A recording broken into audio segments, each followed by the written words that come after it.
Hello again, and welcome back, ladies and gentlemen, to the Cardboard Crawlers RC channel. Cardboard Crawlers of all nations, I hope you're having a wonderful December so far. Looking pretty good out here with that FMS LC80 on those Maz Designs purple double stars. Got a lot of comments on how nice it looks, and I happen to agree with it. Sure is sweet. And she handles pretty good too. Those are 57 millimeter by 22 millimeter Injora. I guess we call those the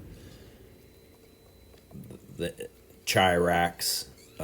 It's a high rack style tire tread pattern.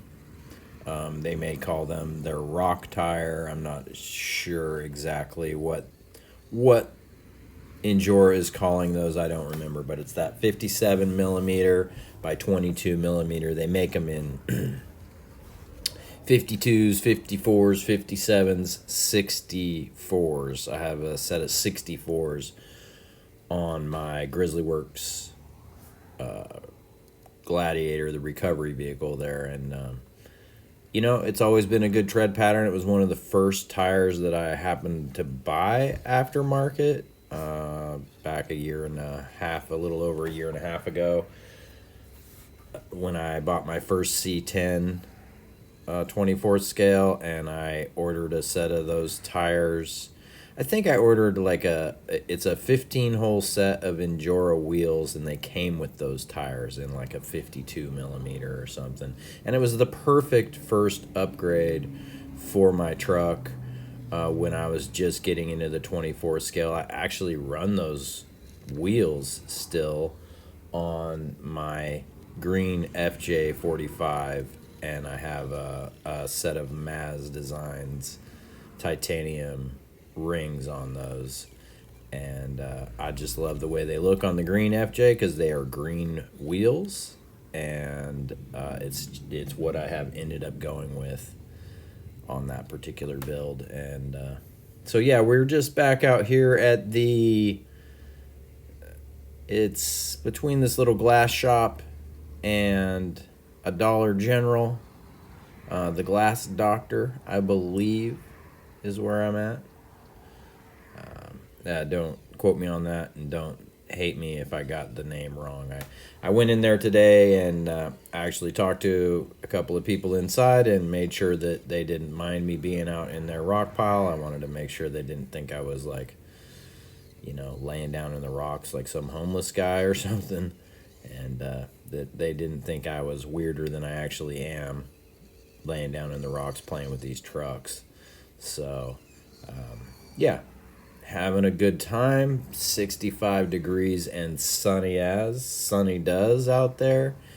Beautiful weather, and some gorgeous little rocks here to be crawling and creeping on. And I just kind of clean up some of the pine straw as I was going along, and had a little bucket off to the side and was just putting that in there. I had mentioned to them, I'll try not to disturb too much of the rock work. I move a couple little rocks around here and there to get the lines built in. And this is kind of like a switchback setup that I have from the bottom area down there. It's kind of, it's not steep for like a 10th scale or anything, but for these 24s and 18ths, it's a cool little, spot, and super fun. But, you get this pine straw built up in there, and there's some old weeds that are in there, and I just tried to pull it as I went along. You try to pre-pull it, but a lot of times you get into a section and then you stop the truck and you pull it and move the camera, and then do it again. So still haven't worked on that, brazing that bumper together. I really like the little two bump posts that I have there. They seem to work really well for now, and I have a sweet little bumper to go across, a little bent piece of brass that I bent up and made to the shape that I wanted. It's kind of just shaped like the front end of a truck, something that you would see out on a trail. Super easy. There's no ferrite, it's just a single bar. I was gonna get fancy and go with the double bar, but because I hadn't brazed it yet and haven't really been messing around in the shop very much, I just I have done what I've done, and that's all she's done. So You know, I'm not trying to have a bunch of pressure on myself. I'm not a builder, designer, or anything like that. And it just is what it is. I just couldn't deal with the stock bumper on there. So I do often say, the only thing I've done is put wheels and tires on it. Well, no, I took the stock bumper off, and you get about 1,000 times better approach angle. And I would like to do something about the rear bumper. McHugh Engineering, if you're out there and you're listening, hit me up. Send me a bumper for the rear of this thing. I heard they made a nice little kind of, less obtrusive bumper, and I think their rear one still has the trailer hitch mount. It's a little hex mount that is back there, and I think that's still there. So you guys let me know what you think about the rear spare. Should I leave that on there? I mean, I have another set of purple wheels in the package, but I don't think I want to take a wheel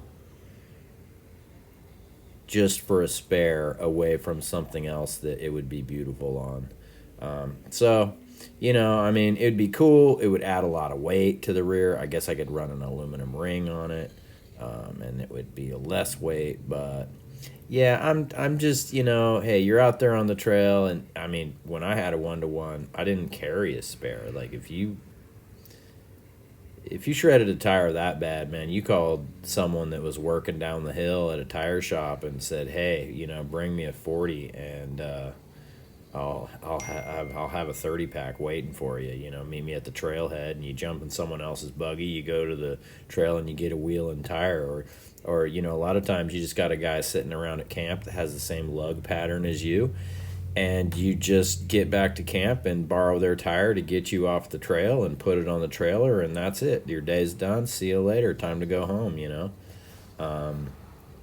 With a lot of the kit, everybody's running onboard air or had a quick air system, and you're running bead locks. I mean, I bent an inner bead one time really hard, hitting wasn't even a rock. I had hit a root. It was a root went across the trail, and boom, bent my inner bead, and it was messed up, but we beat it back into place with a sledgehammer, and I had kind of like a slow leak for the rest of the weekend, and we just dealt with it, and then when I got home, it was just a steel 17-inch wheel, and I had to weld a new inner ring or an outer inner beadlock ring to it. They were weld-on style beadlock rings that we used to get from this guy Tony, and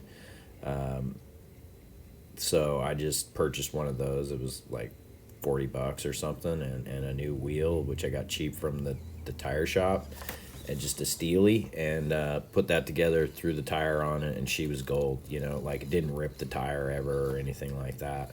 And those were 40-inch IROCs at the time. Super sweet tires at the time. Nothing real sticky, but it was not a belted tire, and they were nice. They were good when they had tread on them, and once the tread wore off, they were still decent. And then once they got a lot slicker, time for new tires. Spend $1,000. $1,000 a weekend basically is what you're spending on a 1-to-1, because you just parts, fuel, time, energy, parts, and you got to have your beers or your whatever your party supplies are, and your food and your camping gear. And holy cow, we're already at the end. Cardboard Crawlers out.